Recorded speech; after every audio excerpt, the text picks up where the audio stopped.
ক্যালেন্ডারের পাতায় এমন কিছু মাস আসে যা শুধু তারিখ দিয়ে মনে রাখা হয় না, মনে রাখা হয় একটা দেশের মানুষের বড় কষ্টের চিহ্ন হিসাবে।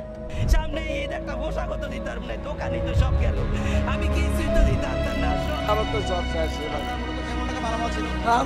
আমার ভাই না হলো 20-22 লাখ টাকার মাল রে ভাই, 10 টাকা ছিল 8 লাখ টাকা। এই ব্যাংকে থেকে লোন নিছিল ভাই। অক্টোবর 2025 বাংলাদেশের জন্য ছিল ঠিক তেমনই একটা মাস। এটা ভয়াবহ আগুনের মাস, যেখানে আগুন শুধু ঘরবাড়ি ও কারখানা পুড়িয়েছে সাধারণ মানুষের স্বপ্ন, দেশের অর্থনীতি আর আমাদের একে অপরের প্রতি বিশ্বাসকে। এক মাস, মাত্র 30 দিন, আর সারা দেশে আগুন লেগেছে 1667 বার। এটা কোনো সাধারণ সংখ্যা নয়, এটা একটা যুদ্ধের গল্প। এমন এক যুদ্ধ যার শত্রুকে চোখে দেখা যায় না, কিন্তু